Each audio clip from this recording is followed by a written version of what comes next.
19e siècle. C'est le siècle de l'apparition, puis du développement fulgurant de ce mode de transport rapide qu'est le chemin de fer. Ambiance quotidienne des petites gares.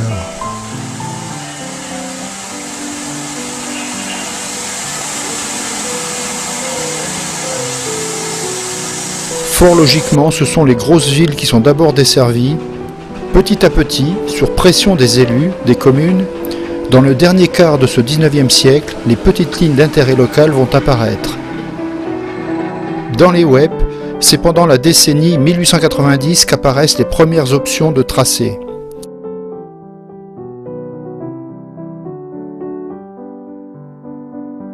Après plusieurs projets, l'entrepreneur Mathieu Michon signe en 1902 une convention avec le département du Nord. Sa société s'appelle la Compagnie des chemins de fer d'intérêt local du Nord de la France.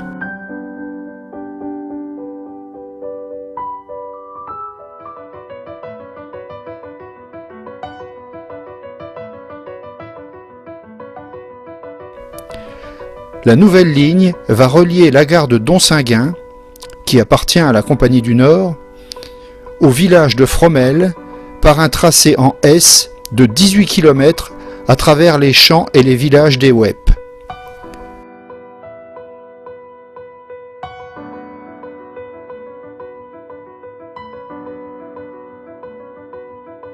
Michon a à son actif 4 lignes d'intérêt local dans le Nord, l'Aisne et la Somme. Les gares sont toutes bâties suivant le même schéma. Donc les gares Michon, on en a à peu près dans tous les villages traversés qui ont été conservés. Donc c'est toujours le même principe. Donc sur la partie la plus haute, on a la porte de droite qui est encore dans sa configuration d'origine, donc qui était l'entrée des voyageurs. La porte qui est juste à côté, un peu plus petite, donc qui a été réduite par rapport à l'époque, cette porte-là, c'était l'entrée pour le chef de gare. Et donc après, sur le côté, on a un bâtiment un peu plus bas qui, là, était pour les marchandises. Et donc tout ça, tous les passagers, les marchandises, embarquaient de l'autre côté de cette gare Michon, parce que donc la ligne passait, la voie ferrée passait derrière, donc actuellement c'est les jardins des maisons qui sont alignés le long de la rue.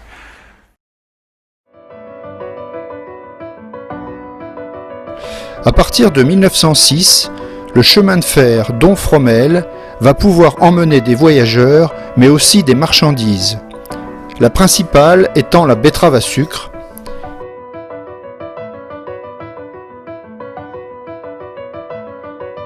et le plus gros client, la sucrerie de Marquilly.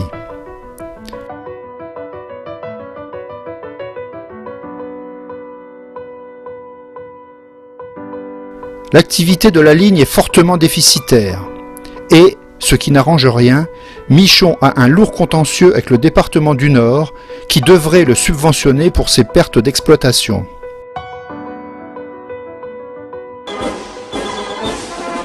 Mais arrive 1914 et c'est la guerre.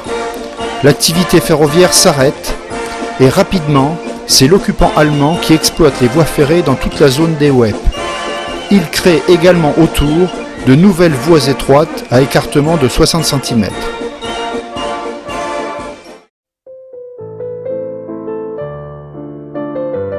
Après la guerre, la reprise est tardive et laborieuse. À cause du refus de Mathieu Michon de reprendre l'exploitation, une nouvelle société en prend les commandes. C'est la Société Générale des Chemins de Fer Économiques.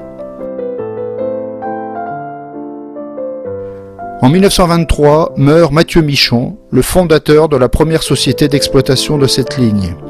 En 1928, la Compagnie des chemins de fer du Nord de la France, dirigée par les héritiers Michon, reprend l'activité, mais le bilan continue d'être négatif.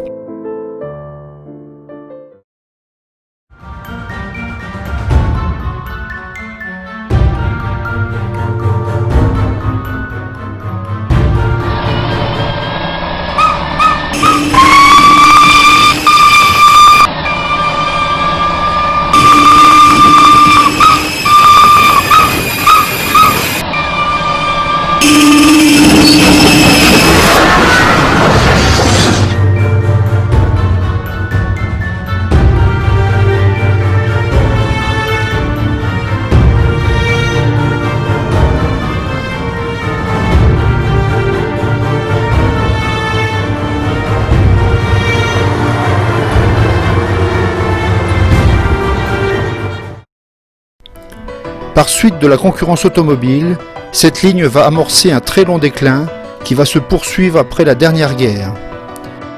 C'est cette locomotive Meuse numéro 51 qui va assurer en 1950 et 1951 les derniers trajets de gare à gare entre Dont et Fromelles avant l'arrêt final.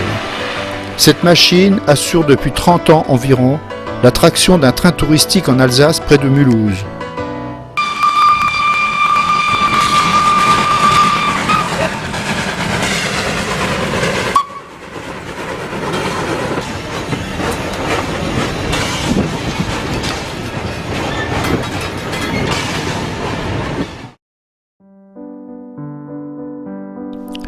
Que reste-t-il de nos jours de cette ligne disparue?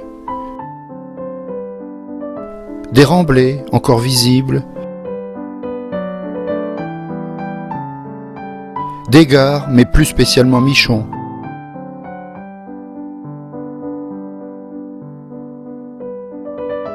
Et enfin, une certaine idée du tourisme local.